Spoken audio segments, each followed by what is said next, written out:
Bueno, vamos a hacer una aplicación de lo que estamos viendo, en particular ahora del uso del teorema de Stokes generalizado, para encontrar un resultado que ustedes conocen del análisis complejo, que es el teorema de Cauchy-Ursat.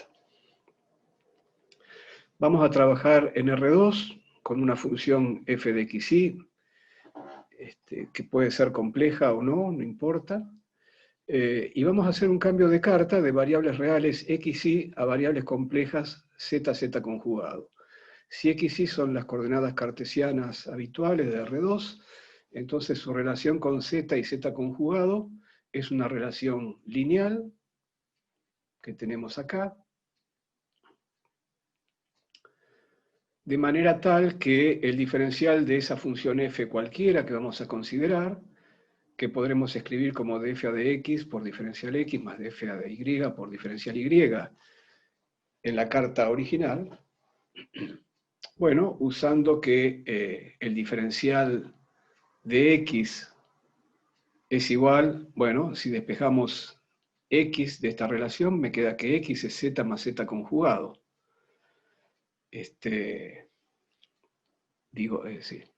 Que z más z conjugado, por lo tanto el diferencial de x es el diferencial de z más el diferencial de z conjugado.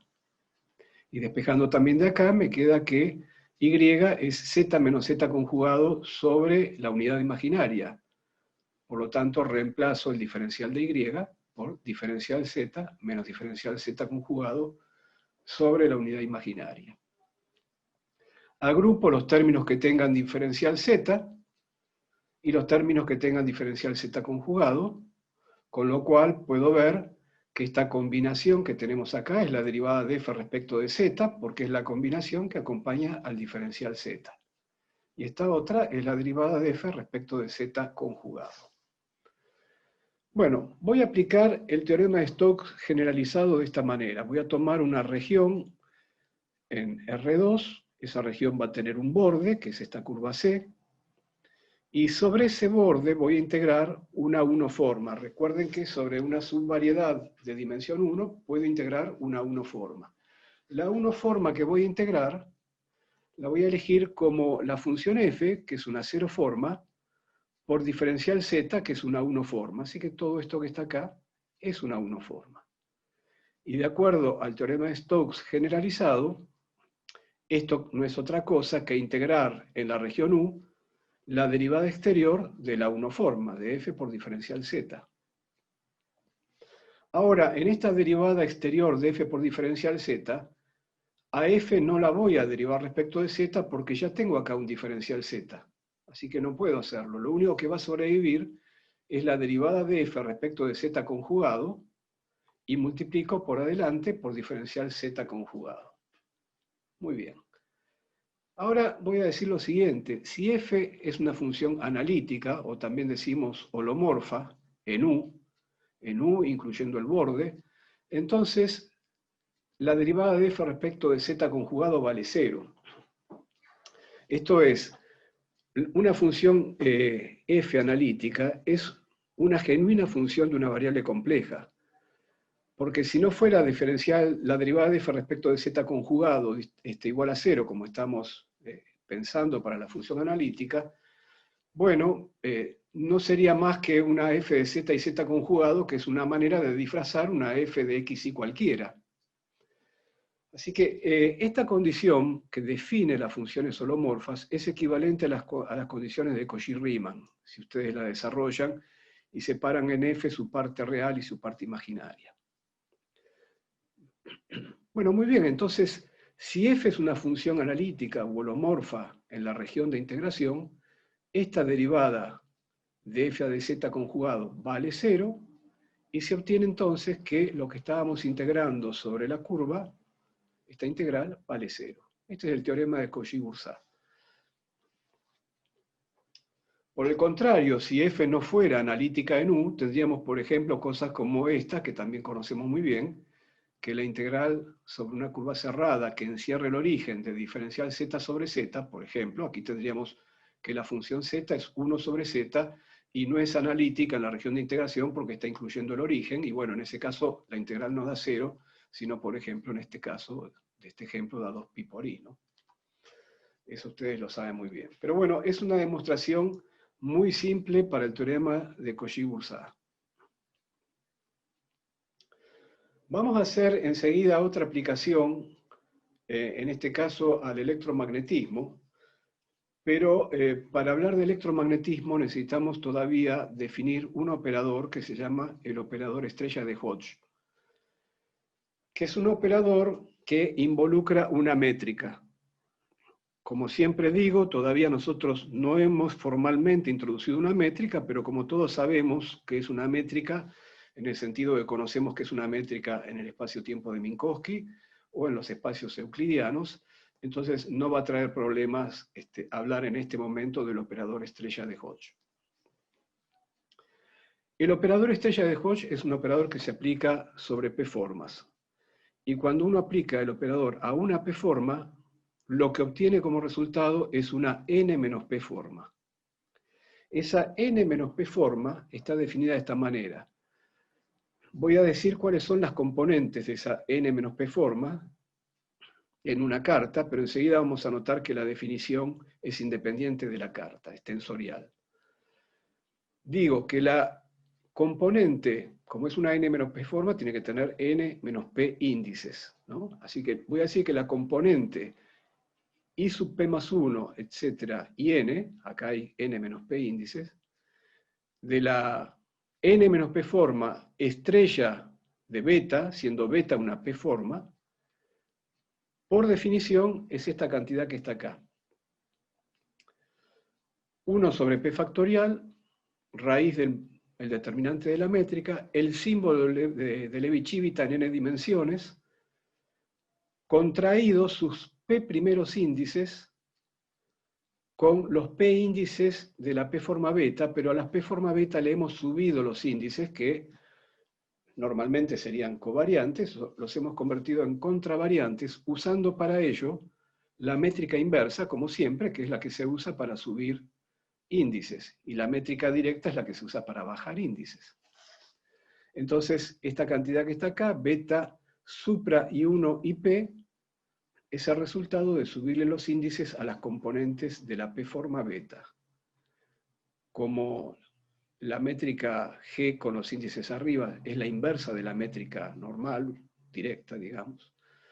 Bueno, la relación de que una es inversa de la otra es simplemente decir que si se multiplican entre sí, si se contraen uno de sus índices, un par de sus índices, digamos, un índice de la métrica inversa con un índice de la métrica directa, obtenemos la identidad. El otro personaje que está acá es el símbolo de Levi-Civita, que como ustedes saben, se define como 1 si sus índices son una permutación par de la sucesión natural, 1, 2, 3, n, menos 1 si es una permutación impar, y 0 en otro caso, es decir, es 0 siempre que se repitan dos índices o más. Bueno, entonces insisto, los índices que caracterizan a la n menos p forma estrella de Hodge de beta son los que quedan en el último lugar en el símbolo de Levi-Civita, y los p primeros índices del símbolo de Levi-Civita están contraídos con los de beta acá.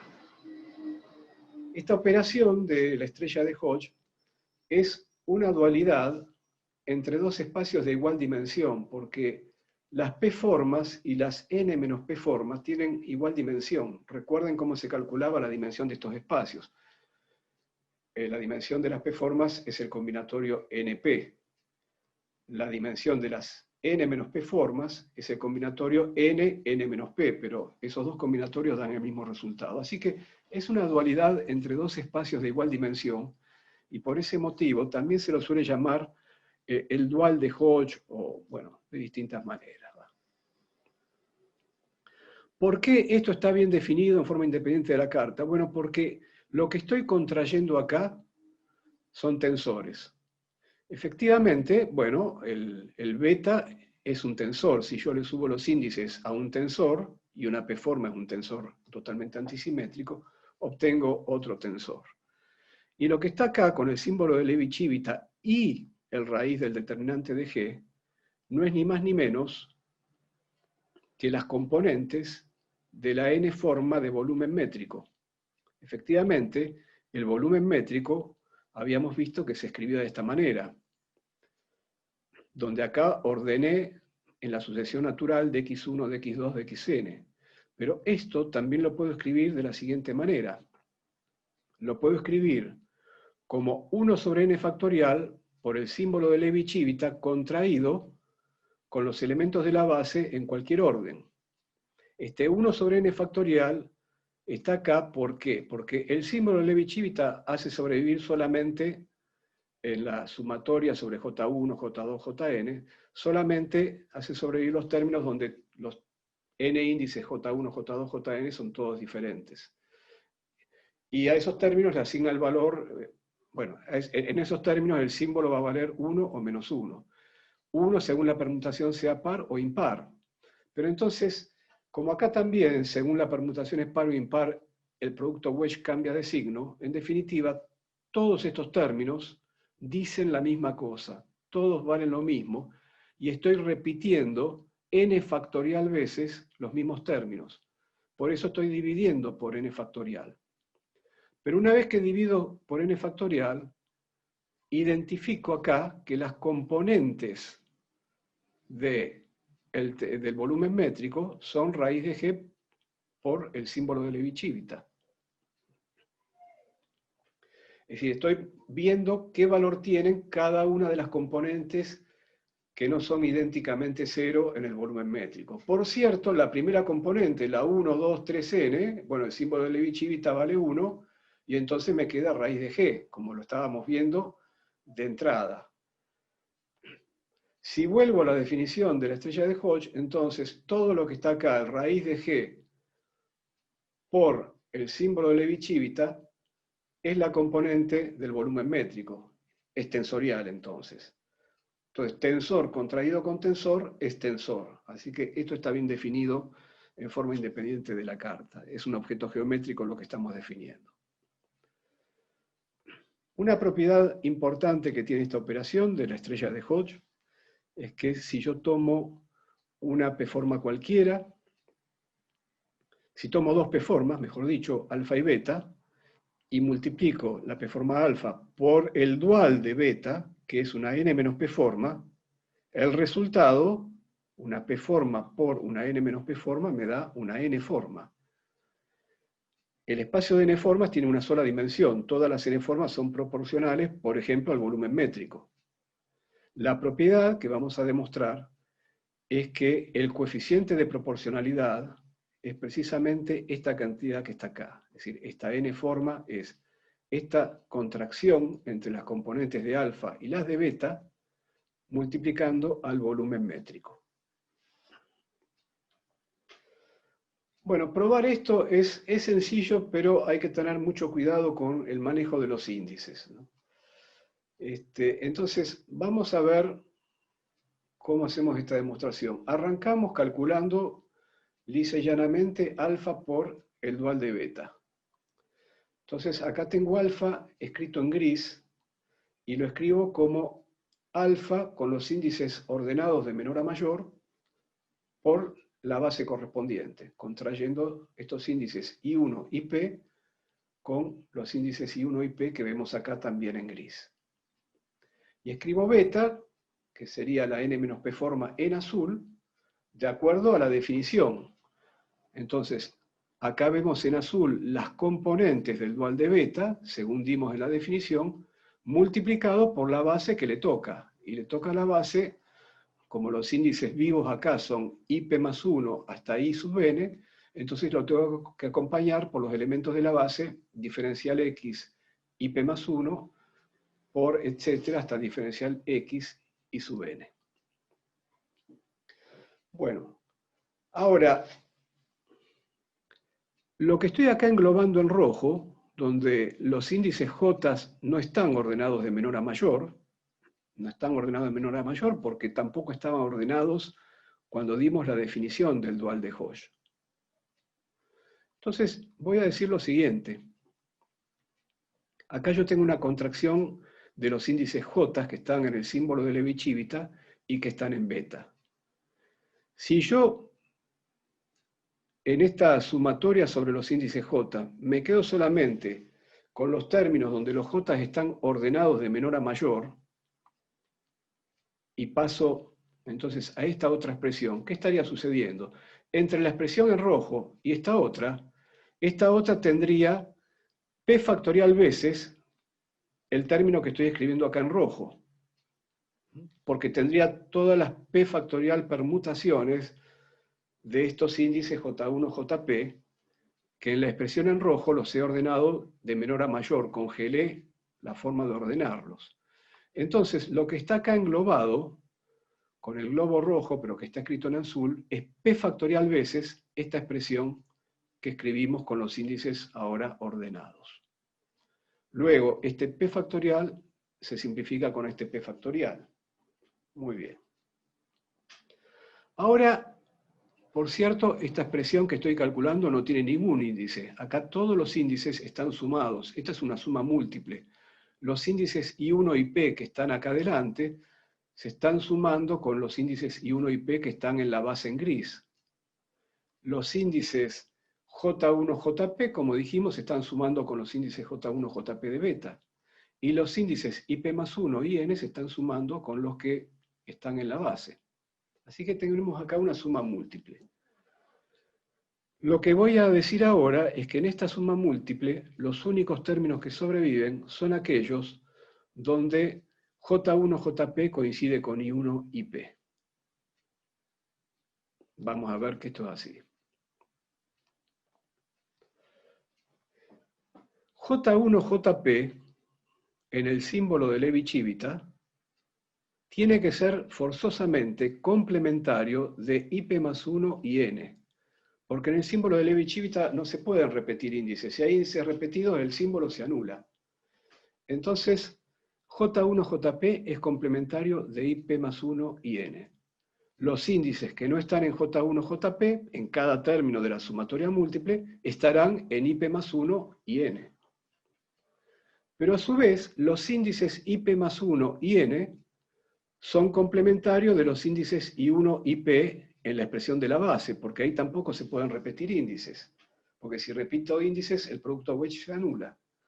Es un producto wedge de 1 formas.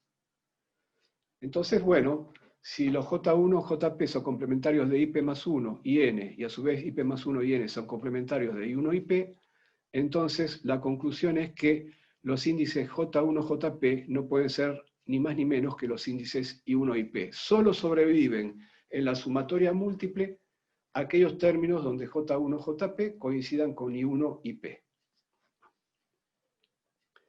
Y entonces, bueno, una vez que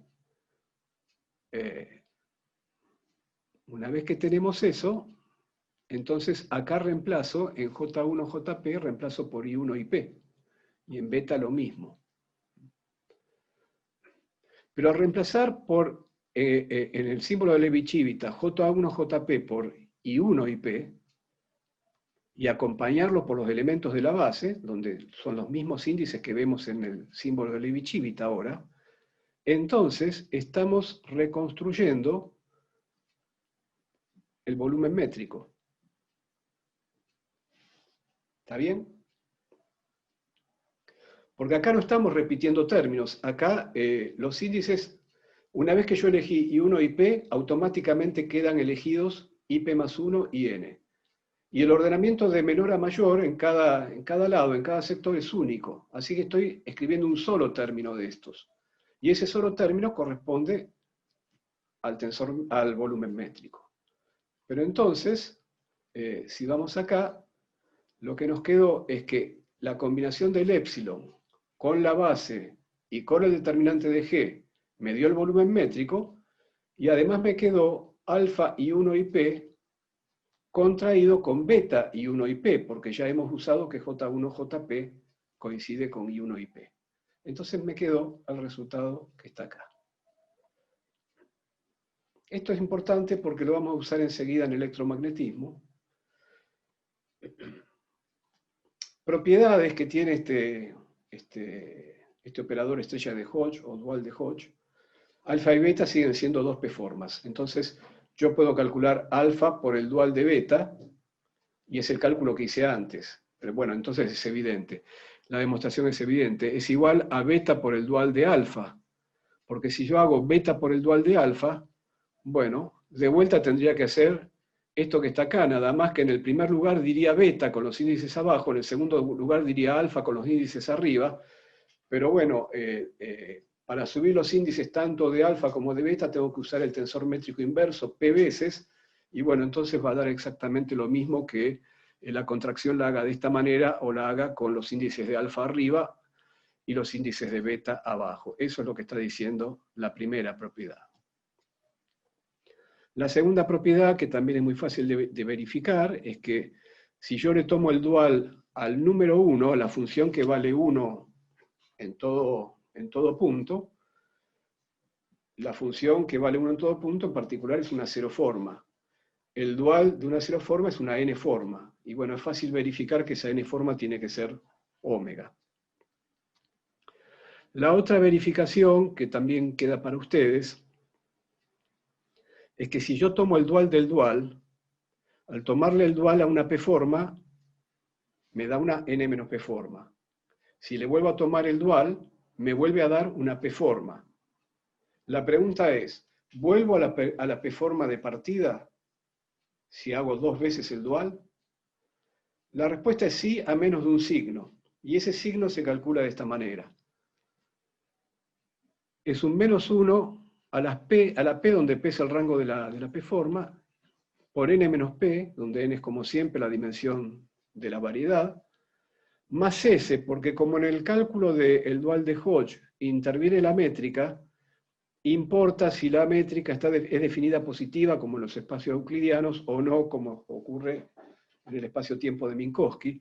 Entonces, este s que va acá es el número de signos menos que haya en la métrica.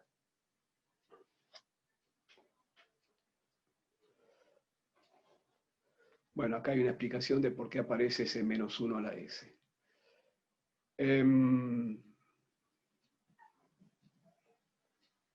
Bueno, vamos a ver entonces un ejemplo. Sin importar que esos menos estén en componentes no diagonales de la métrica. Bueno, para el caso no, sí, efectivamente, eso está explicado acá. Depende de la asignatura. Depende de la asignatura. En el caso de 4 dimensiones y en relatividad, no hay problema, porque si yo tengo la asignatura más, menos, menos, menos, tengo 3 signos menos en la métrica.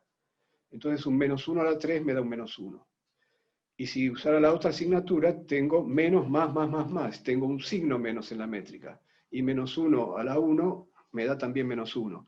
Así que para relatividad especial, es decir, siempre que hagamos, digamos, trabajemos en 4 dimensiones, que podríamos hacer relatividad en más dimensiones, pero para la forma usual de trabajar, que es en 4 dimensiones, este resultado no está afectado por la elección de la asignatura, por la convención que usemos para la asignatura. Bueno, vamos a ver el caso del tensor del electromagnetismo. Entonces, esto lo hemos dicho varias veces ya, que el tensor de campo electromagnético es una dos-forma, es un tensor antisimétrico de 2 índices que proviene de un potencial. Hay una uno-forma, que es el cuadripotencial. Si le tomamos la derivada exterior al cuadripotencial, obtenemos entonces las componentes del tensor de campo electromagnético. Esto ya lo hemos calculado en ejemplos anteriores. Entonces vamos a calcularle ahora el dual de Hodge al tensor de campo electromagnético. Entonces, tratándose de una dos-forma, va un 1 sobre 2 factorial, raíz de G, el símbolo de Levi-Civita en 4 dimensiones, y el propio tensor, pero con los índices subidos. Entonces, muy bien, digamos, yo tomo el FIJ, entonces, por ejemplo, si quiero calcular la componente 0, 1 del dual, entonces pongo en los últimos índices del símbolo de Levi-Civita, como dijimos, pongo 0 y 1. Si pongo 0 y 1, en los últimos, los dos primeros IJ pueden valer solamente 2,3 o 3,2. Si vale 2,3, se contrae con F2,3. Si vale 3,2, se contrae con F3,2.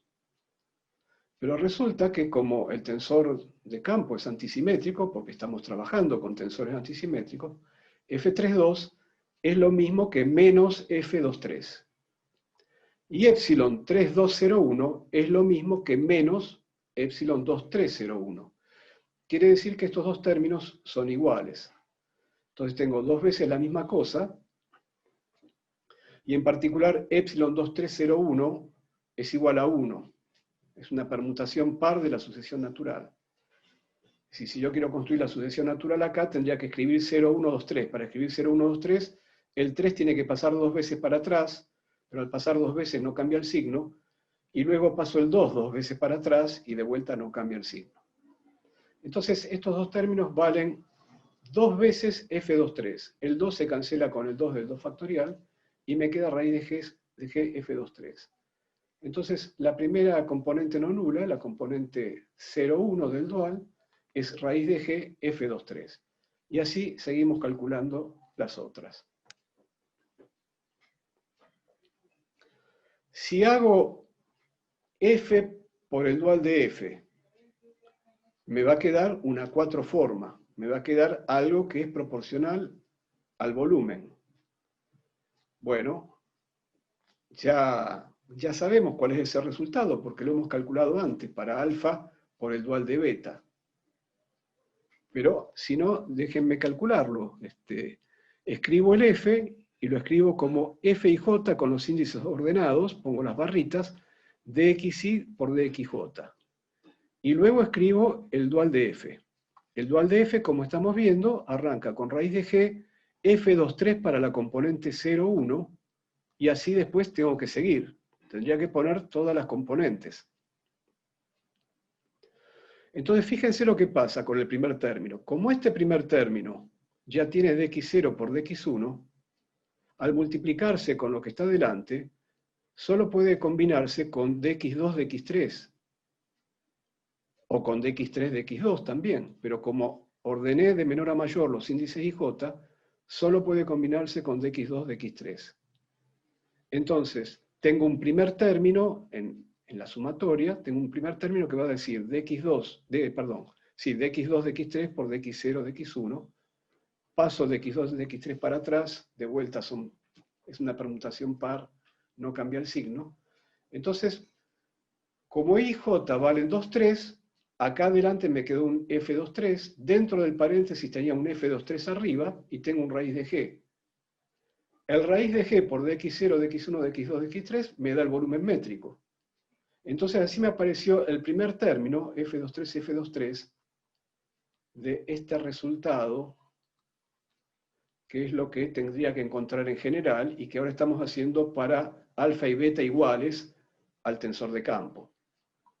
Entonces estoy encontrando F2,3, F2,3, y después sigo, ¿no?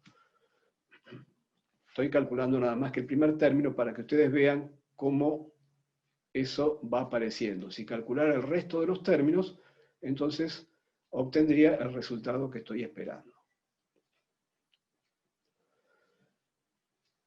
Este cálculo, y en particular la operación estrella de Hodge, se puede hacer en cualquier carta. Si estoy en Minkowski y utilizo la carta cartesiana, perfecto, raíz de G va a ser 1, muy bien.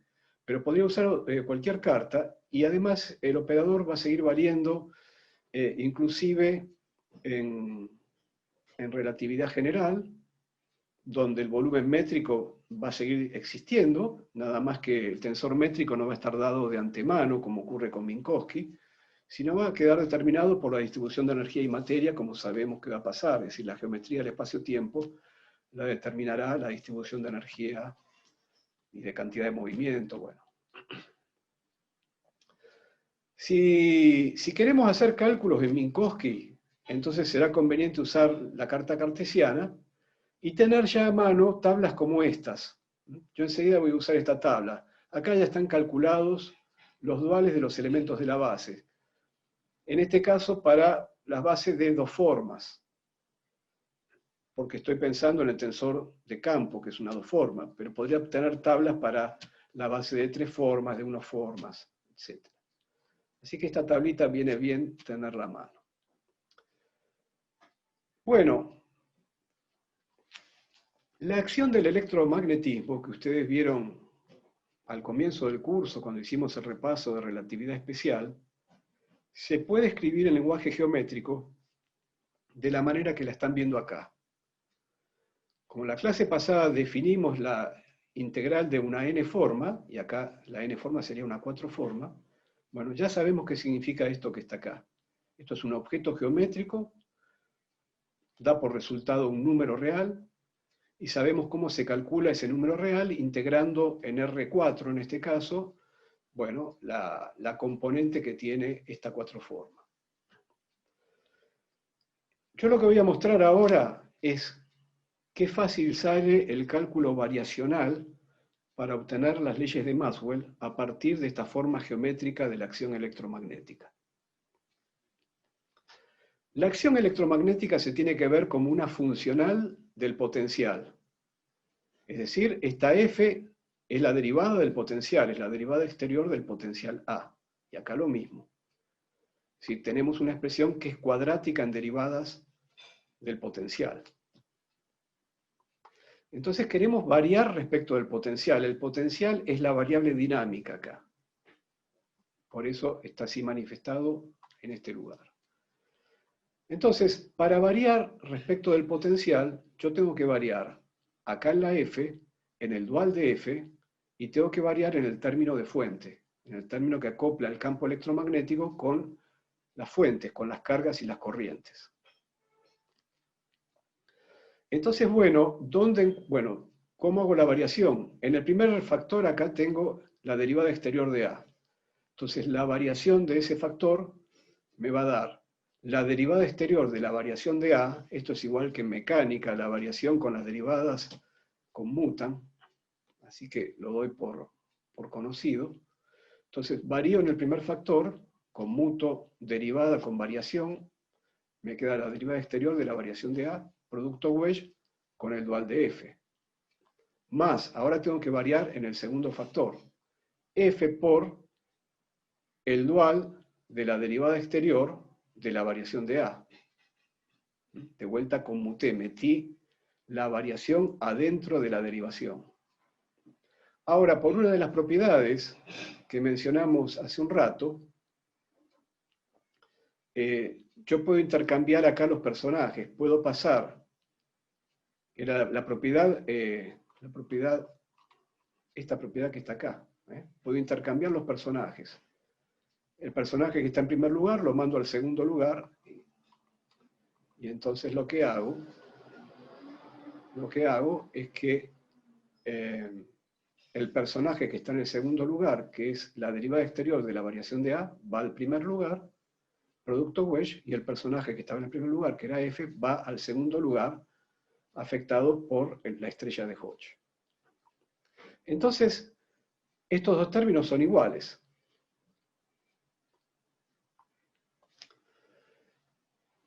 Es más, puedo hacer una integración por partes.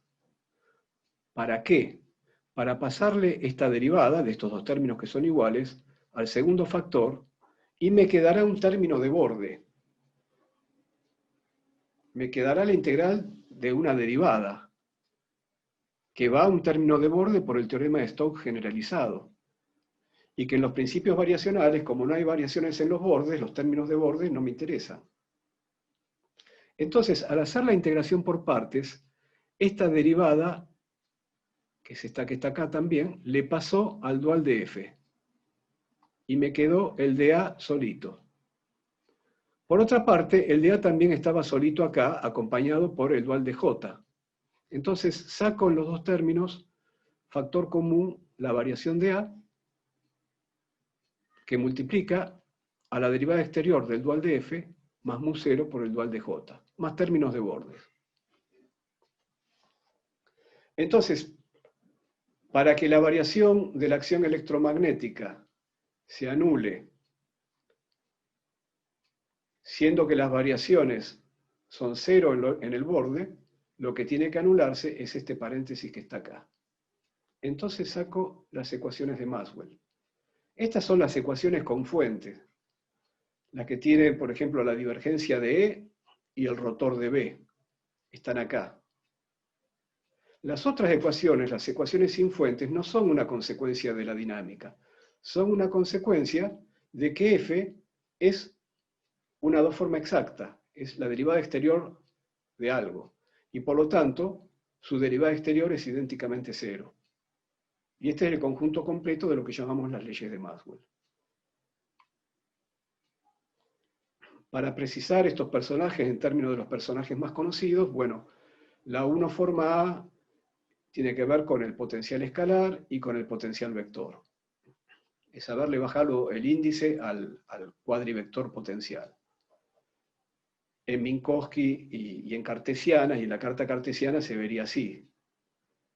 Y la 1 forma J, perdón, el vector J, el cuadrivector J, es la densidad de carga por C por el vector densidad de corriente. Pero estas ecuaciones están escritas para cualquier carta, e inclusive, después vamos a ver que van a seguir siendo válidas en relatividad general, ¿de qué manera? Bueno.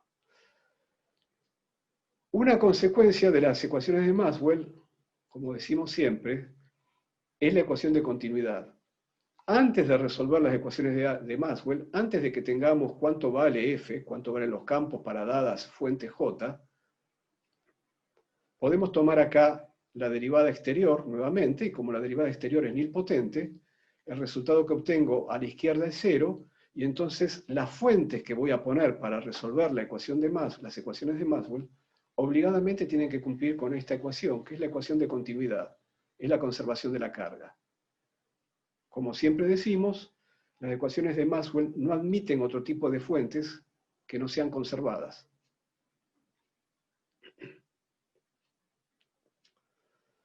Bueno,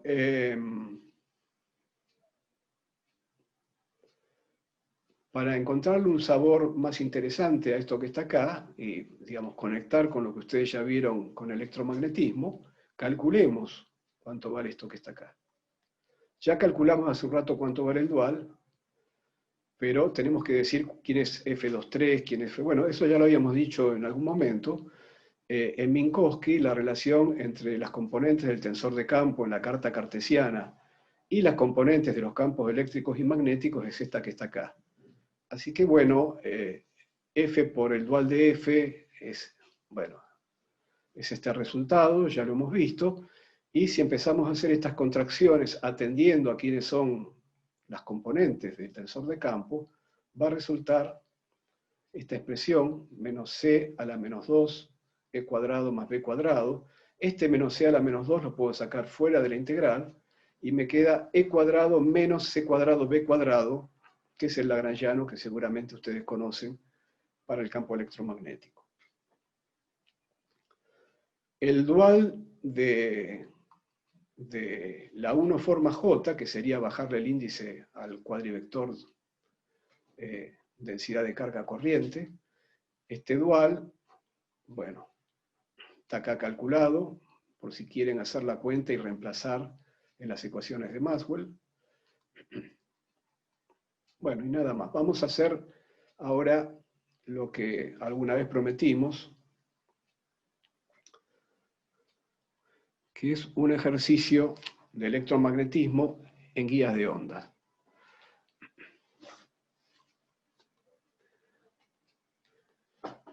Voy a tomar una guía de sección rectangular. No voy a calcular todos los modos de la guía, sino simplemente lo que quiero es que tomen, digamos, la habilidad de utilizar el cálculo exterior para resolver problemas. Entonces, lo que voy a hacer es simplemente proponer un modo TE. Entonces, tengo la dirección de Z, es la dirección a lo largo de la guía, hay un campo B a lo largo de la guía y hay un campo E transversal. Por el momento no voy a proponer una solución propagante. No van a ver todavía el E a la I KZ. que esperamos para una solución propagante.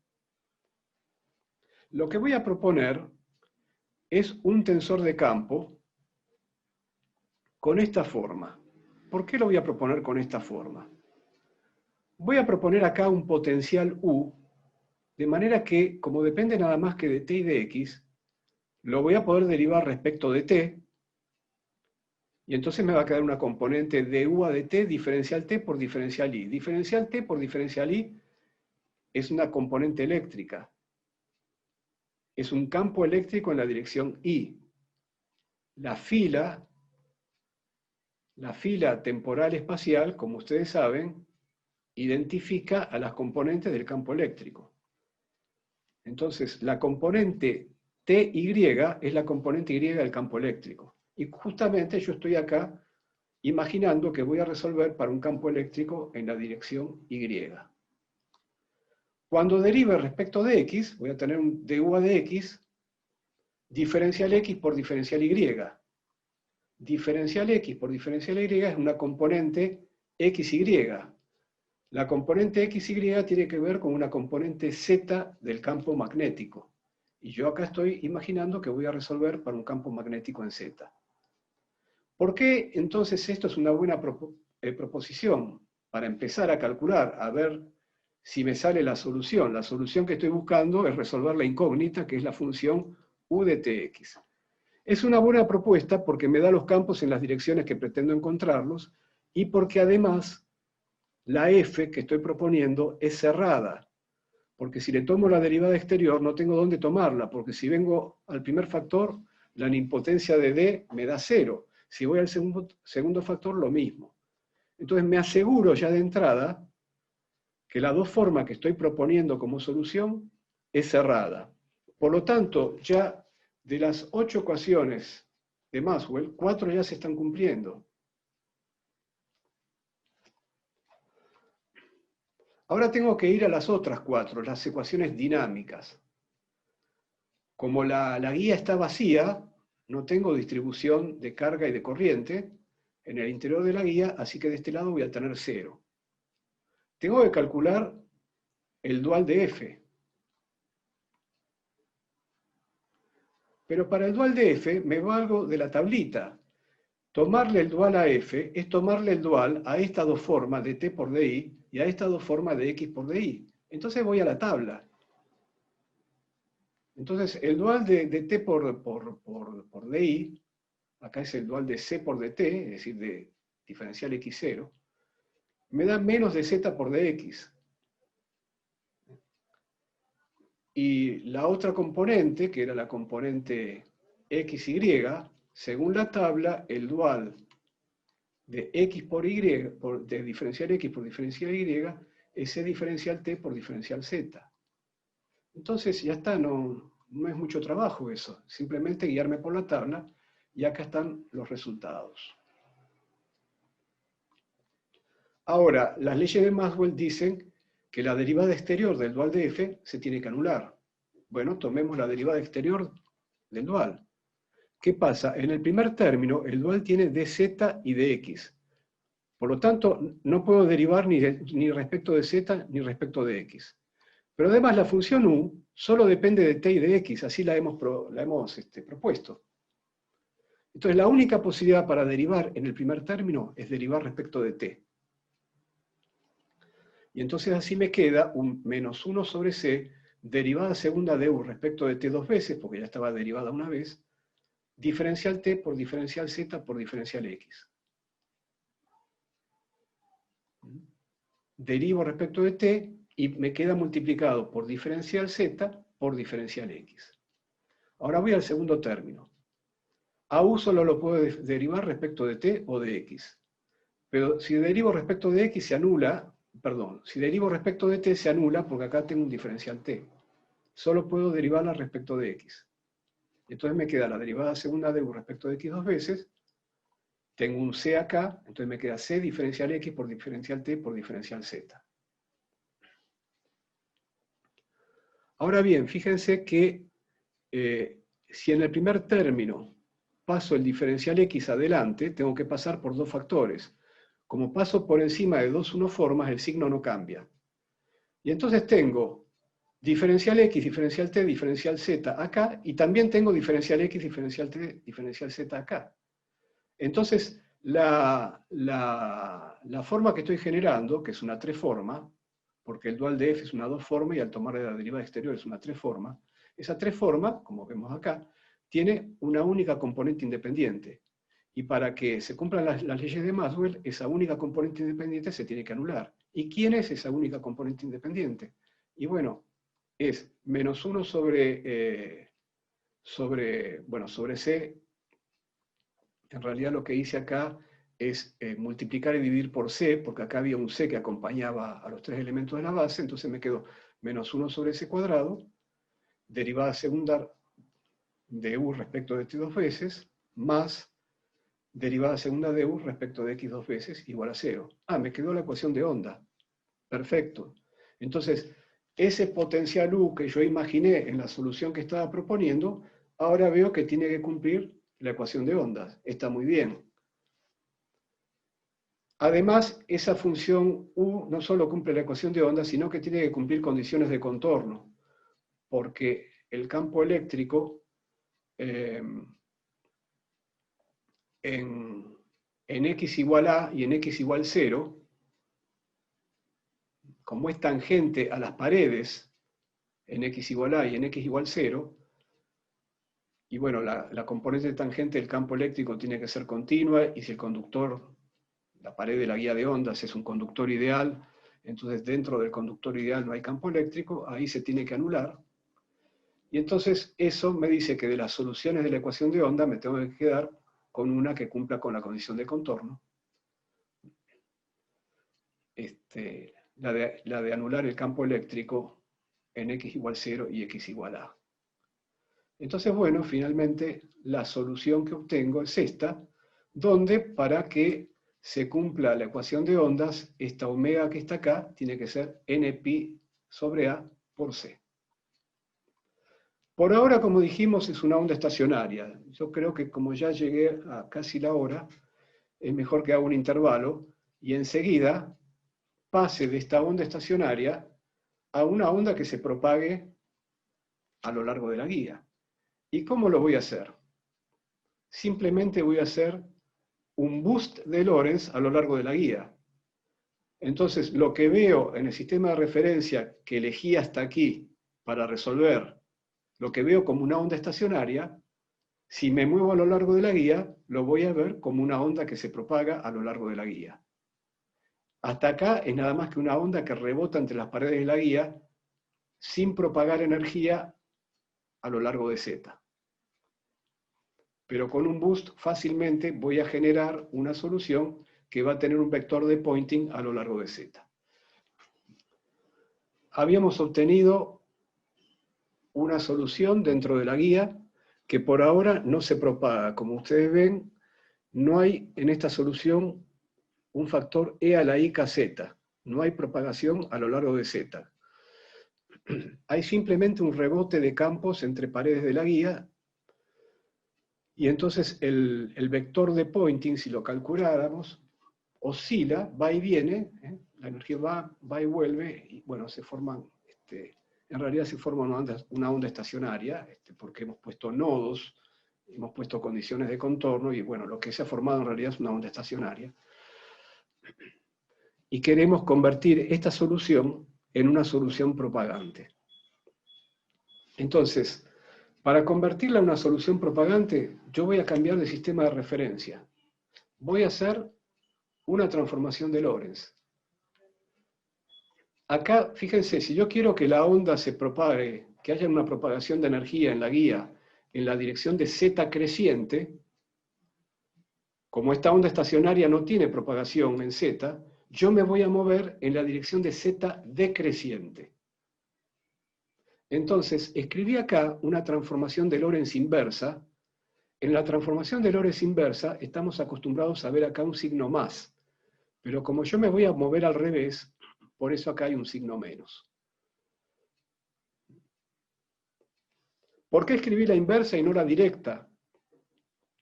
Bueno, porque yo ahora voy a diferenciar las coordenadas, diferencial t Lo voy a escribir en función de diferencial T' y diferencial Z', diferenciando la transformación de Lorentz. Lo mismo con diferencial Z, por ejemplo.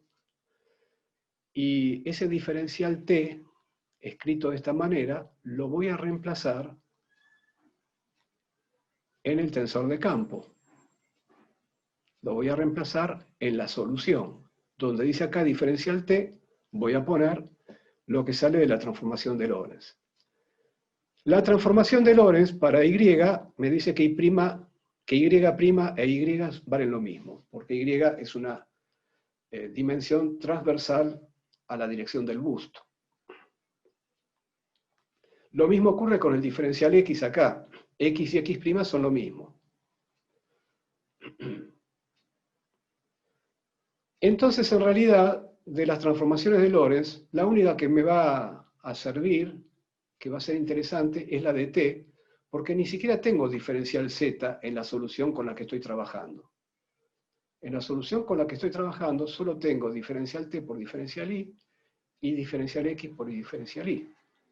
Entonces, en lugar de diferencial T, reemplazo gamma diferencial T' menos B sobre C cuadrado diferencial Z'. Acá viene el reemplazo. Diferencial T por diferencial Y estaba acompañado por el campo eléctrico en Y que hemos obtenido en la solución. Ahora va a decir gamma por E sub I, diferencial T' por diferencial Y' o diferencial Y, que es lo mismo. Además, en diferencial T hay un término con diferencial Z'. Entonces, eso me genera una novedad, porque del primer término del tensor de campo, ahora voy a tener también un diferencial Z' por diferencial Y. Diferencial Z' por diferencial Y. Menos gamma B sobre C cuadrado, que viene de la transformación de Lorentz, E sub I, que era lo que tenía acá. Al aparecer una componente Z', Y', lo que me está apareciendo en realidad en este nuevo sistema de referencia es una componente del campo magnético en X. Porque si yo voy a la forma general que tiene el tensor de campo, la componente que está en ZY es la componente X del campo magnético. Y finalmente tengo el último término, donde X e Y no cambian, así que los puedo reemplazar directamente por X', Y'.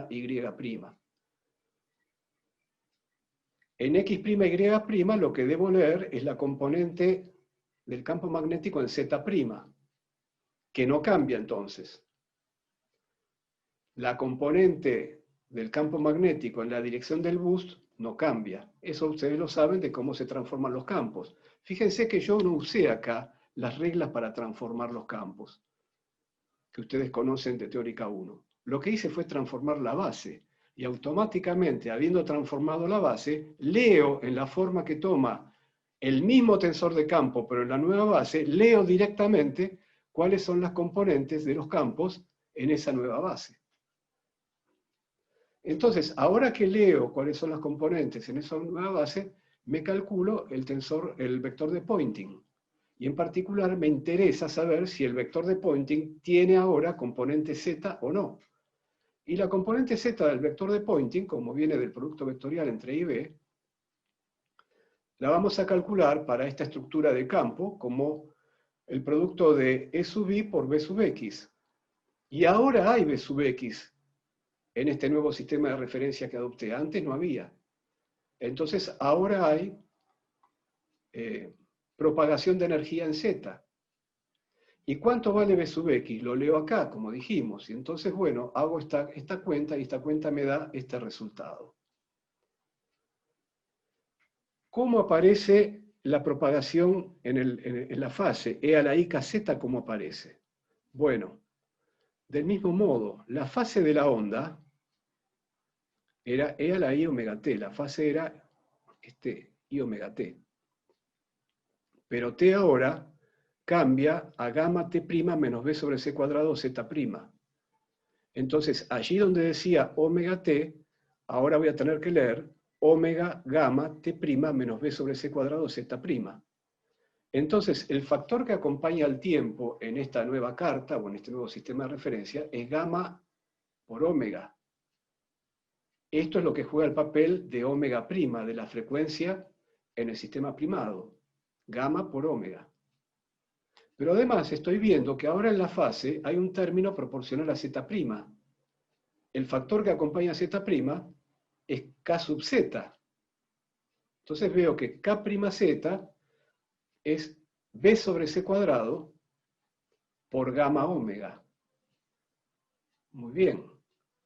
Entonces, teniendo acá la forma de la frecuencia en el nuevo sistema de referencia y el vector de onda en el nuevo sistema de referencia, y recordando que esta ómega era n por pi sobre a por c, me puedo calcular la relación de dispersión en el nuevo sistema de referencia. Hago esta cuenta y veo que esta cuenta, directamente me fijo quién es cada personaje, me fijo acá, esto es inmediato, esta cuenta me da igual a ómega cuadrado, es decir, me da igual a n cuadrado pi cuadrado sobre a cuadrado. Y tengo la relación de dispersión de la onda que se propaga en z. La velocidad de fase no es otra cosa que dividir ómega prima por el vector de onda, la frecuencia por el vector de onda, y eso me da, de vuelta mirándolo acá, me va a dar c cuadrado sobre b. Bueno, lo veo acá en realidad. Si yo divido ómega prima por k prima z, gamma ómega se va y me queda c cuadrado sobre b. La velocidad de fase es mayor que c. La velocidad de grupo, que es la velocidad con que se propaga la energía, por lo menos bajo ciertas hipótesis, es la derivada de la ómega prima vista como función del vector de onda, y esa función que viene dada por la relación de dispersión. Entonces derivo acá y me da, reemplazando nuevamente en el resultado por estas cantidades, me da que la velocidad de grupo es b. Es decir, si yo estoy en un sistema de referencia donde la onda se ve como estacionaria, sin propagar energía a lo largo de z, y entonces me muevo a la velocidad v, lo que voy a ver en ese nuevo sistema de referencia es una onda moviéndose con velocidad v, pero en el sentido opuesto, con velocidad de grupo v, pero en el sentido opuesto. Eso es lo que está diciendo, completamente razonable, por supuesto. Fíjense que el producto entre la velocidad de grupo y la velocidad de fase da c cuadrado. Esta es una propiedad también importante. Bueno, muy bien. Otra aplicación, ustedes la están viendo ahora en la práctica, que es la aplicación a la mecánica, ¿no? Y en particular a la estructura simpléctica de la mecánica hamiltoniana. Así que eso lo voy a dejar para la práctica y vamos a pasar ahora a un tema nuevo.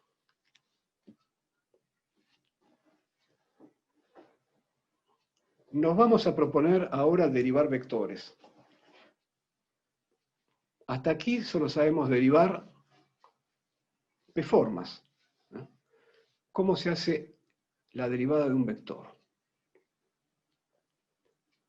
Queremos construir una derivada de un vector en la dirección de otro vector. Por ejemplo, cuando yo derivo la velocidad de una partícula respecto del tiempo, lo que estoy viendo en realidad, y a eso llamo aceleración, lo que estoy viendo en realidad es cómo cambia el vector velocidad a lo largo de la trayectoria de la partícula. Es decir, cómo cambia el vector velocidad en la dirección del vector velocidad.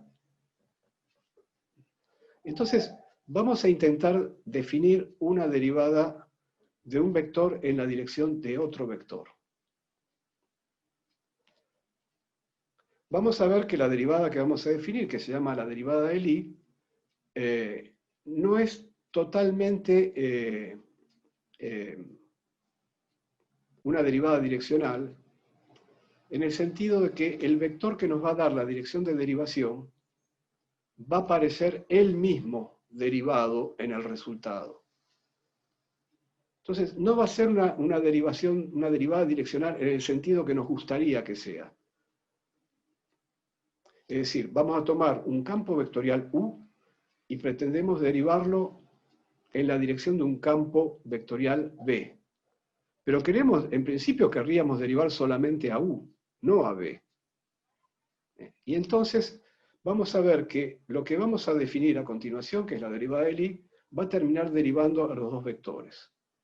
Entonces nos va a quedar una especie de sabor amargo de que no logramos hacer lo que queríamos hacer, y la razón la vamos a analizar en la clase siguiente, y la razón es que para tener una genuina derivada direccional en el sentido de que solo uno de los dos vectores es el que termina siendo derivado, la variedad diferencial va a necesitar de una nueva estructura que todavía no tenemos. Entonces vamos a hacer el esfuerzo de derivar un vector respecto a otro vector con lo que tenemos hasta aquí. Entonces acá tenemos un campo vectorial U en rojo, que es el vector que pretendo derivar a lo largo de la dirección de un vector B. Esto de acá parece perpendicular, no es perpendicular, la noción de perpendicularidad no existe. Bueno, hay una dirección en B, es decir, yo quisiera comparar el vector U en un punto P con el vector U en un punto desplazado de P en la dirección del vector B. En ese sentido, pretendo establecer una derivada direccional de U respecto de B. Si en P el vector U es este que está acá dibujado, y si yo me muevo un poquito en la dirección de B, un delta lambda, infinitesimal por supuesto, acá está exagerado, el campo U en ese nuevo punto tendrá otro valor, y los quiero comparar. En eso consiste hacer una derivada. Así que la idea primitiva sería tomar el campo U desplazado respecto del punto P en un delta lambda, es decir, en un desplazamiento en la dirección del campo B. Y compararlo, restarlo, con el campo U evaluado en P. Y hacer un cociente diferencial, es decir, tomar el límite para delta lambda tendiendo a cero de esa comparación, que va a terminar siendo infinitesimal en el límite de delta lambda tendiendo a cero, y bueno, a esa cantidad delta U, llamémosla, la vamos a dividir por delta lambda, y se nos ocurre que esto tendría que ser una buena definición de la derivada de un vector. Después de todo, así derivamos la velocidad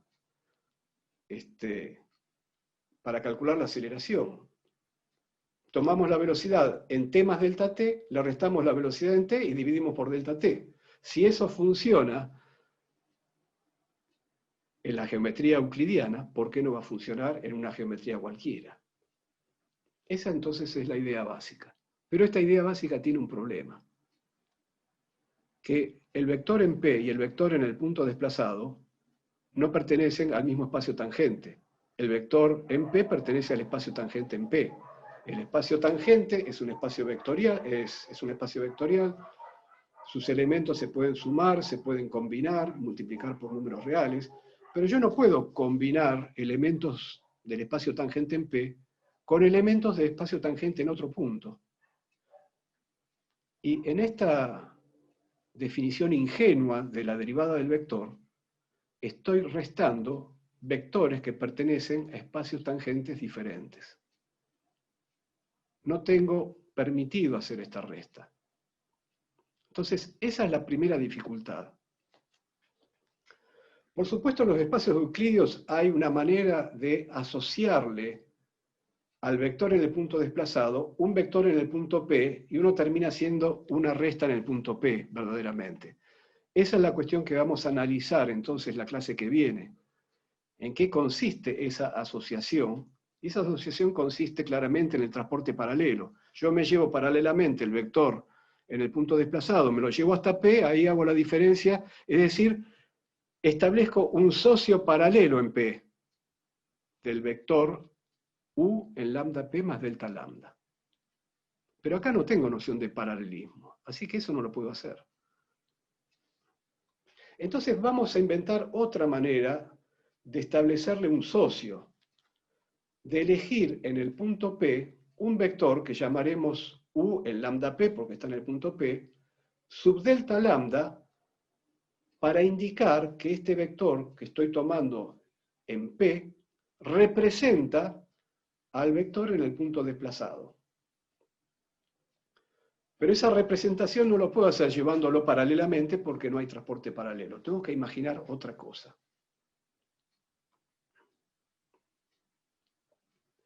Entonces, esa otra cosa que vamos a imaginar es un procedimiento que llamamos el dragueo de Lie. Dragueo viene de la palabra, bueno, del inglés que significa arrastre, ¿no? Dragging. El dragueo de Lie consiste en lo siguiente. Yo no tengo más estructura que la que tenemos acá en esta figura. Entonces voy a decir, el vector en el punto desplazado pertenece, digamos, el vector tangente a esta línea de campo que está dibujada acá abajo, que es la que pasa por el punto desplazado. Para generar un representante del vector en el punto desplazado en el espacio tangente en P, me voy a inventar una línea que pasa por P, que es la línea roja, y que la construyo a partir de las líneas fucsias del campo U.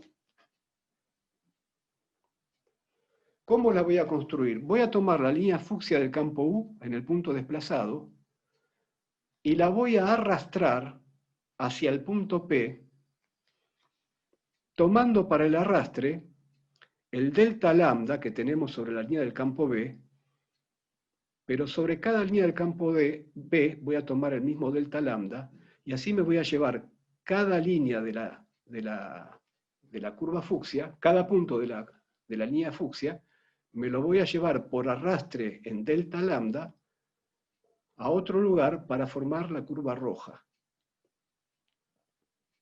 Por cierto, si delta lambda es la separación entre estas dos líneas fucsia a nivel de P, no tiene por qué serlo en otros puntos de la variedad. Por eso la línea roja no va a coincidir con la línea fucsia de arriba. Porque entre B y U no hay ninguna relación particular. B es un campo cualquiera. Así que no sabemos cómo cambia delta lambda sobre cada línea de campo de B. Así que esa línea roja, lo único que tenemos por seguro es que va a pasar por P. Porque si yo tomo este punto de acá y lo arrastro en delta lambda, vengo a P. Pero si tomo este punto de acá y lo arrastro en delta lambda, no sé a dónde voy a ir. Voy a ir a otro lugar. Y me voy a generar esta línea roja. Entonces, esa línea roja, vamos a decir que es la línea de campo que pasa por P del representante U sub delta lambda, del vector que va a representar al vector U en el punto desplazado. Lo representa porque esa línea roja nació de arrastrar la línea de campo de U en el punto desplazado. Ahora, para definir un vector tangente a una curva, no solo tengo que dibujar la curva, sino tengo que dar la parametrización de la curva. Entonces a esa curva roja le tengo que asignar un parámetro que lo voy a llamar U estrella, U asterisco, nada que ver con la estrella de Hodge, por supuesto, U asterisco, mu asterisco, perdón, para de alguna manera decir que algo va a tener que ver con este parámetro mu, que es el parámetro de las curvas asociadas a U. Entonces, bueno, la forma natural de completar entonces la definición de la curva roja es decir que si entre este punto y este punto hay un delta mu, entre este punto P de la curva roja y este otro punto de la curva roja, que es el punto a donde llegó por arrastre el punto de la curva fucsia de abajo, también va a haber un delta mu. Quiere decir que delta mu estrella, delta mu asterisco acá, es igual a delta mu. Esa es la forma de parametrizar. Delta mu asterisco en lambda p es igual al delta mu en delta p, en lambda p más delta lambda.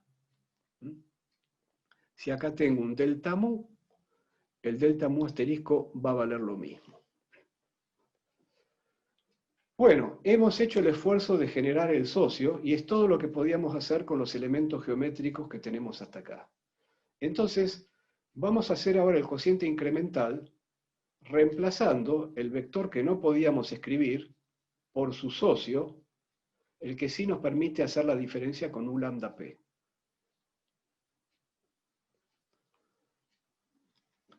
La idea es que la derivada del I de U respecto de B, que la vamos a indicar así, con este símbolo, es un vector.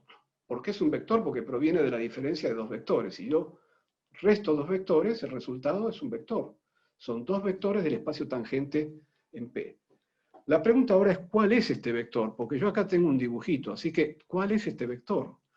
Bueno, una forma de responder esa pregunta es saber qué le hace ese vector a una función. Un vector sobre una función que le hace, la deriva. Bueno, ¿cómo es la derivada esa? Entonces, lo que voy a hacer es definir la derivada del I del vector U respecto del vector B como este límite de este cociente incremental, y lo voy a aplicar sobre una función f de prueba, una función f cualquiera, para averiguar qué resultado me da esto.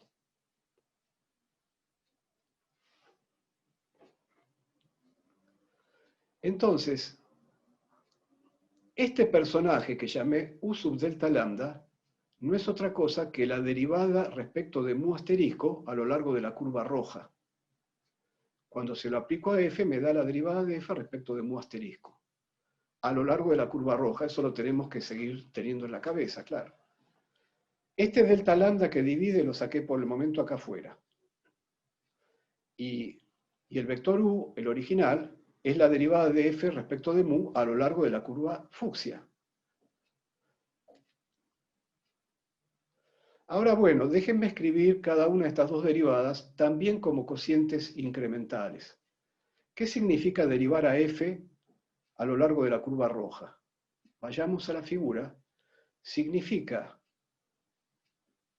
tomar un incremento delta mu asterisco que me lleva al punto Q, hacer el cociente incremental entre la función f evaluada en Q, la función f evaluada en P, dividir por delta mu asterisco y hacer delta mu asterisco tendiendo a 0. F en Q menos f en P sobre delta mu asterisco. Como además había un delta lambda, el delta lambda está acá ahora. Lo mismo para la otra derivada de f respecto de mu, que por ahora lo podría haber escrito así, pero por ahora lo voy a dejar como está, porque me voy a ocupar de este primer término. Acá tendría que poner en el límite no solo delta lambda tendiendo a 0, delta mu tendiendo a 0, sino que también delta mu asterisco tendiendo a 0. Pero delta mu asterisco está ligado con delta mu, así que cuando delta lambda tiende a 0, esto va a lambda p. Así que delta mu asterisco va a delta mu. Así que no vamos a exagerar y con esto es suficiente. Bueno, como decía, me voy a ocupar de este primer término y lo voy a hacer de esta manera. En esta resta f en q menos f en p, voy a sumar y restar un par de cosas. Voy a sumar f en s, donde s es este punto, y voy a restar f en s. Voy a sumar f en r, donde r es este punto, y voy a restar f en r. Así que no hice nada. Por ahora no hice nada. Pero si reemplazo en el cociente incremental, ¿qué va a pasar? F en Q menos F en S, el primer término, me está comparando el valor de F en estos dos puntos, S y Q, que están separados en delta lambda a lo largo de la línea que corresponde a B. Acá había una separación en delta lambda por construcción de la línea roja. Entonces, F en S menos F en Q dividido delta lambda es el cociente incremental que me da la derivada de f respecto de lambda, evaluada en q, porque de q me moví en delta lambda y llegué a s. Entonces, fq menos f en s dividido delta lambda me da esta derivada, de f a de lambda evaluada en q. Todavía me queda un delta mu asterisco dividiendo, que está acá. F en s menos f en r. F en S menos F en R es esto que está acá. Entre el punto R y el punto S hay un delta mu. Y es una separación a lo largo de las líneas de campo de U. Así que es la derivación que hace f de f que hace u. Es la derivada de f respecto de mu, entonces, pero evaluada en r, porque de r me desplacé un delta mu para llegar a s. Es la derivada de f respecto de mu evaluada en r. Ahora, yo acá, este fs menos fr, no lo tenía dividido por delta mu para construir esta derivada mu. Lo tenía dividido por delta mu asterisco. Entonces, si multiplico y divido por delta mu, me construyo la derivada mu y me quedó este cociente, delta mu sobre delta mu asterisco, que por cierto, cuando tome el límite que voy a tomar luego, va a tender a 1. Va a ser la misma cosa. Finalmente me queda el término f en r menos f en p. R y P están separados a lo largo de la línea de B, y están separados en delta lambda. Por lo tanto, f en R menos f en P dividido delta lambda me da la derivada de f respecto de lambda evaluada en P. Y todavía me queda por dividir por delta mu asterisco. Entonces, este primer cociente lo descompuse en estos tres términos. Y ahora lo voy a combinar con el último término.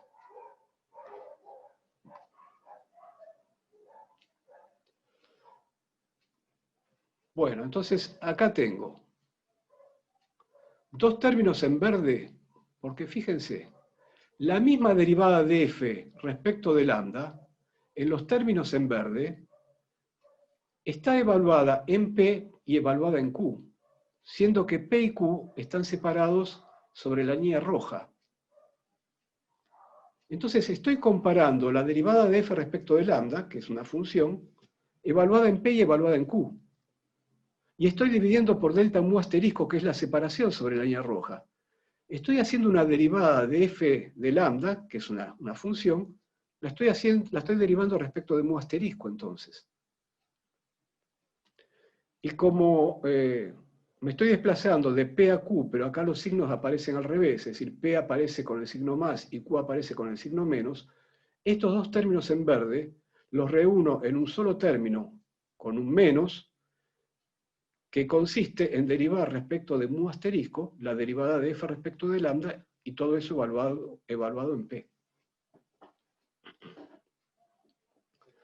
Ahora, este término azul lo voy a combinar con este término que me había quedado todavía sin usar, que venía de acá. Y voy a hacer exactamente lo mismo. Voy a decir, bueno, acá me quedó 1 sobre delta lambda. Esto ya lo doy por hecho que va a ser un 1 en el límite, de f a de mu evaluado en R. Y el término negro dice 1 sobre delta lambda también, de f a de mu evaluado en P. Pero P y R están separados a lo largo de la línea de B, y están separados en delta lambda. Al dividir por delta lambda, estoy comparando las derivadas, acá, el azul y el negro, estoy comparando las derivadas de f respecto de mu en dos puntos separados en delta lambda a lo largo de la línea de B. Entonces estoy haciendo la derivada respecto de lambda de la derivada de f respecto de mu, evaluada en P. Finalmente, una vez que reuní todos los términos, lo que me quedó es el término fucsia, que es la derivada respecto de lambda de la derivada de f respecto de mu, evaluado en P. Y el término verde, que es la derivada respecto de mu asterisco, pero en el límite el mu asterisco y el mu es la misma cosa, es la derivada respecto de mu de la derivada de f respecto de lambda evaluada en P. O en el límite, digamos, estas dos líneas, la roja y la fucsia, se parecen. Entonces quedó esto, donde yo puedo sacar la función f de prueba afuera y ver que lo sustancial acá es que estoy conmutando dos derivaciones, la derivada mu y la derivada lambda.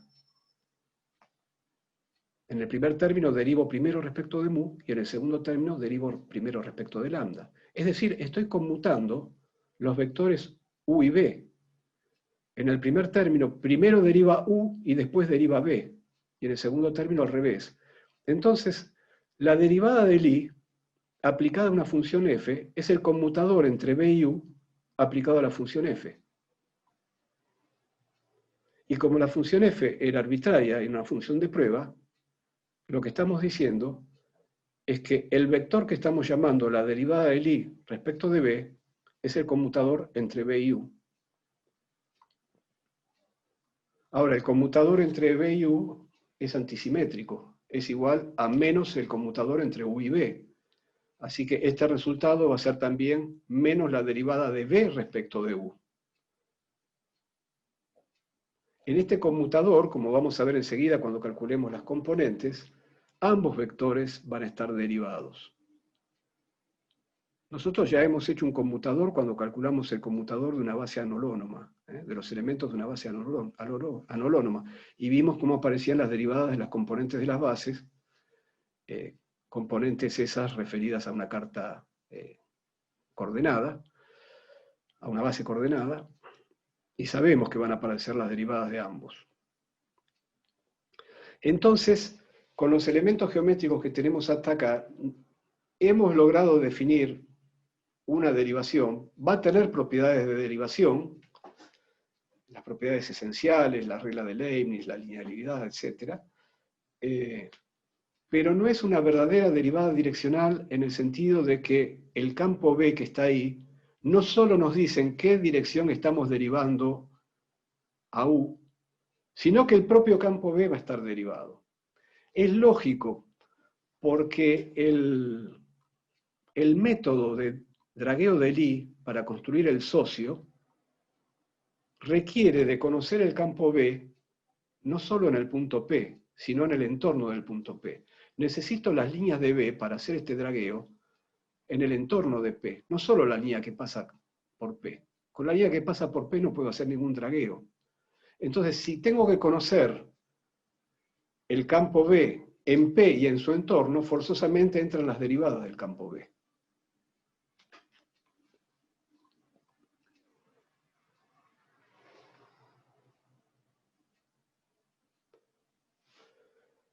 Bueno, vamos a decir que un campo U es Lie dragueado por otro campo B si el conmutador entre B y U vale 0. Es decir, ¿qué pasaría si cuando hago el dragueo de Lie, la línea roja coincide con la línea fucsia? Entonces, el representante U delta lambda, U sub delta lambda, termina siendo el propio U en el punto P, porque coincide la línea y porque el delta mu asterisco coincide con el delta mu. Entonces, en ese caso, la derivada va a dar 0, porque el representante en rojo no se distingue del propio vector U en fucsia.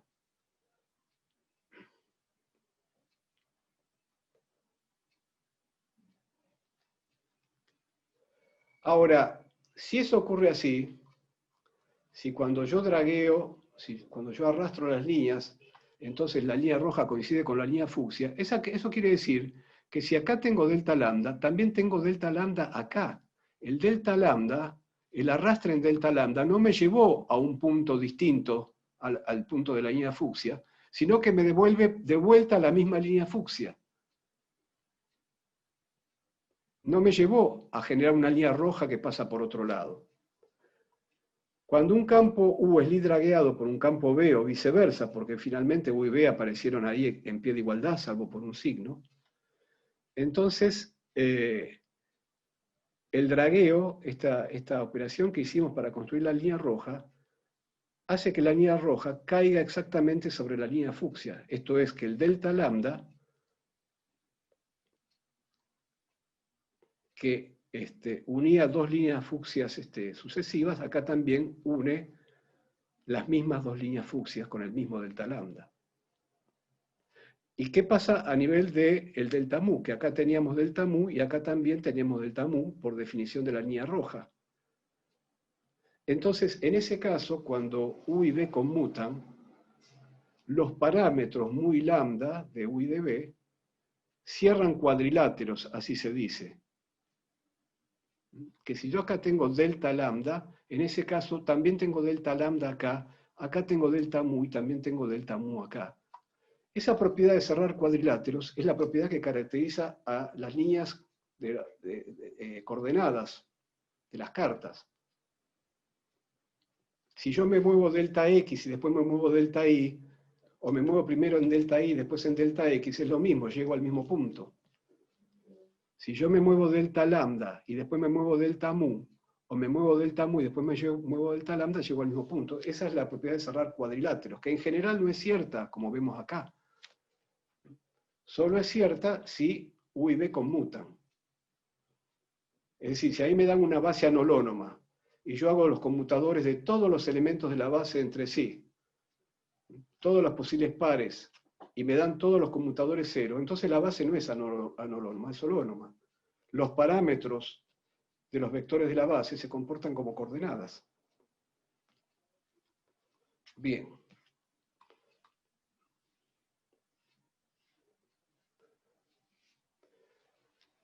Una vez que uno definió una derivada del i para un vector, podría entonces tratar de avanzar un poco más y ver si es posible definir una derivada del i para unoformas. Entonces, eso se puede hacer si uno pasa primero por una definición de cuánto vale la derivada del i de una cero forma. Y entonces es natural que si estamos derivando una cero forma, una función, en la dirección de un campo B, eso sea la derivada de siempre, la única derivada que tenemos de un vector sobre una función. Entonces, una vez que definimos la derivada del i de una cero forma, vamos a poder definir también la derivada del i de una uno forma. Entonces vamos a ver cómo sucede eso. Bueno, primero señalemos algunas propiedades. Una es la que ya dijimos, como la derivada de u respecto de b terminó siendo el conmutador de bu, entonces es igual también a menos la derivada de b respecto de u. La regla de Leibniz para la multiplicación de un vector por una función. Como ya sabemos derivar una función, lo hemos definido así, es fácil probar que la derivada del i de un vector multiplicado por una función g es la derivada del i de la función, en el sentido que definimos arriba, por el vector, más g por la derivada del vector u respecto de b. Esto que está acá es una cero forma porque la derivada del i de una cero forma es una cero forma, es de vuelta una función. Una cero forma por un vector es un vector. Y en el segundo término, la derivada del i de un vector es un vector, multiplicado por una cero forma es un vector. Así que acá estoy combinando dos vectores, está bien. Las componentes en base coordenada. Bueno, esto no lo voy a hacer, lo pueden hacer ustedes, porque es el mismo ejercicio que hicimos cuando derivamos dos vectores de la base anolonoma. Es exactamente lo mismo. Al hacer el conmutador hay un término en derivadas segundas que se va a ir, y solamente van a quedar las derivadas primeras, y entonces termina dando que hay derivadas primeras de las componentes de u, pero también hay derivadas primeras de las componentes de b, porque u y b están en pie de igualdad. Y entonces, aprovechando que los índices son mudos, al índice j del primer término lo puedo llamar i, y al índice i del primer término lo puedo llamar j, para de esa manera sacar una derivada i de factor común, y todo lo que acompaña a la derivada i es la componente i del vector derivada del i de u respecto de b. Entonces, en una carta, en una base coordenada, las componentes de la derivada del i de un vector respecto de otro son estas cosas que están acá.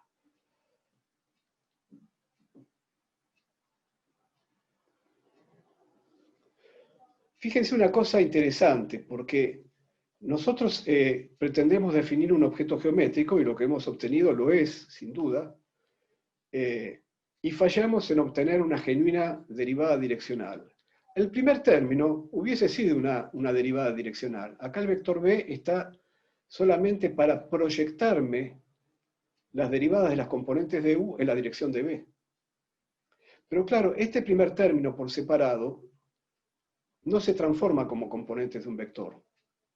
Porque cuando yo hago un cambio de carta, las componentes de u se transforman con las derivadas del cambio de coordenadas. Y entonces acá me va a quedar enganchada una derivada segunda de las coordenadas viejas respecto de las nuevas. o al revés.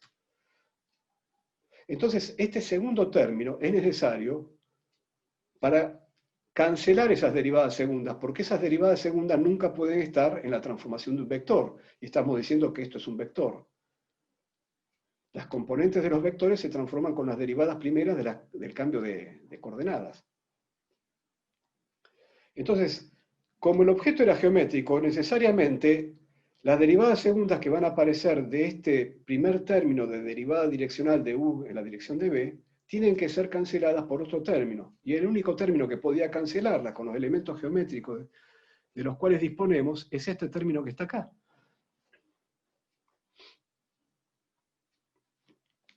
Otra propiedad, ¿qué pasa si b es un vector de la base coordenada? Pongamos por caso que sea el vector d de x1. Bueno, los vectores de la base coordenadas tienen componentes 1 o 0. Por lo tanto, si b es un vector de base coordenada, sus componentes son 1 o 0, son constantes, este segundo término no está.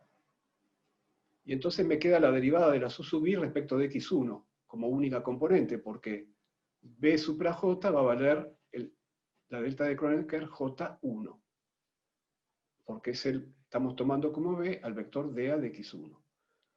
Entonces, cuando b es un vector de los de la base coordenada, las componentes de la derivada del i terminan siendo las derivadas parciales respecto de esa coordenada de las componentes de u. Bueno, otra propiedad que ustedes pueden demostrar es que si yo derivo en general respecto de un vector que sea el conmutador de dos vectores, eso es igual al conmutador de las respectivas derivadas. Otra propiedad es la identidad de Jacobi.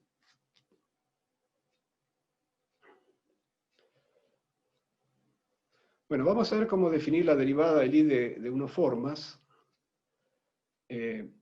basándonos en que valga la regla de Leibniz en el siguiente sentido. Es decir, vamos a usar que por un lado hemos definido la derivada del i de un vector, después definimos la derivada del i de una cero forma, y ahora vamos a pretender que no solo valgan esas cosas que están definidas, sino que valga además que cuando derivo respecto de un vector b, el producto de la contracción, la aplicación de una unoforma omega a un vector u, esto es una cero forma, porque es la contracción de las componentes de omega con las componentes de u. Que eso se puede escribir como, en el sentido entonces, estamos pidiendo que valga una regla de Leibniz, se puede escribir como la derivada de la unoforma respecto de b, que es precisamente lo que no conocemos, lo que queremos definir. Queremos que sea una unoforma, aplicada a u, eso va a dar un número, más la unoforma aplicada a la derivada de u respecto de b.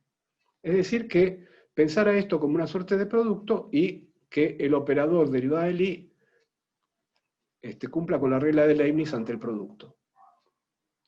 Vamos a ver cómo está esto. Acá tenemos algo que no conocemos, que es lo que queremos definir, pero que tiene que ser una unoforma el resultado, que aplicado a u me va a dar un número. Acá tenemos la derivada del i de una cero forma, eso ya lo hemos definido, es la derivada del i de una función, es un número, o una función, bueno, según si lo miramos, en cada punto es un número. Y el último término es conocido también, porque ya hemos definido la derivada del i de un vector respecto de otro vector. El resultado es un vector. Si le aplico una unoforma a un vector, me da un número. Así que estoy sumando dos números y el resultado es un número. Está bien. Entonces, ejercicio, despejar de acá cuánto tienen que ser las componentes de este vector, de esta unoforma, simplemente sabiendo que acá esto vale omega i contraído con ui, y que esto vale también, bueno, la contracción de las componentes de omega con las componentes de la derivada del i de u que ya calculamos antes. Lo que se va a obtener es este resultado que está acá. Fíjense que el primer término tiene la misma estructura de las derivadas parciales de las componentes de omega proyectadas en la dirección de B. Tiene la estructura de una derivada direccional. Pero nuevamente, esto por sí solo no se comporta ante cambio de coordenadas como las componentes de una unoforma, que es lo que pretendemos. Tiene que haber un término que cancele las derivadas segundas que van a aparecer, y en este caso el término es este que está acá. Bueno, esta estructura que estamos reconociendo tanto en los vectores como en los tensores, tanto cuando el objeto tiene índice contravariante como cuando tiene índice covariante, puede ser extendido fácilmente a la derivada del I de tensores en general. Cualquier tensor se puede escribir como una combinación lineal del producto tensorial de elementos de la base del cotangente y del tangente. Así que bastaría proponer que la derivada del I tenga regla de Leibniz ante producto tensorial para poder despejar de la misma manera que en el ejercicio anterior cómo es la derivada del I de un tensor. La derivada del I de un tensor es un tensor del mismo rango, del mismo tipo. ¿Qué componentes tiene ese tensor? Bueno, las componentes de ese tensor se calculan primero tomando las derivadas direccional de las componentes del tensor que estoy derivando, y después agregando términos que tienen la estructura que ya hemos visto para cancelar todas las cuestiones vinculadas con esas derivadas segundas. Cada uno de esos términos va a contener derivadas del propio vector respecto del cual estoy derivando. Entonces, bueno, con signo menos vamos a tener el caso de los índices contravariantes. Y con signo más el caso de los índices covariantes, ¿no? Como pasa en el caso de la unoforma. Y para terminar, si ahora que sabemos cómo se deriva, cómo se hace la derivada del I de una, no solo de una unoforma, sino de tensores en general, bueno, si sabemos derivar tensores en general, sabemos derivar P-formas, que son un tipo particular de tensores, los tensores 0P totalmente antisimétricos. Entonces, hay un par de propiedades que conviene tenerlas en cuenta, no vale la pena demostrarlas, pero si quieren ver una demostración, pueden buscarla en el JUTS, que es que para una P-forma cualquiera, la derivada del I de una P-forma en la dirección de un vector B, se puede escribir de esta manera. Fíjense que esto nos pone en contacto con la definición de la divergencia de un vector, en el caso en que omega sea una n-forma. Porque esta era una expresión que aparecía en la definición de la divergencia de un vector. Y la última propiedad, también para una P-forma cualquiera, vale esta conmutación entre derivada exterior y derivada del I.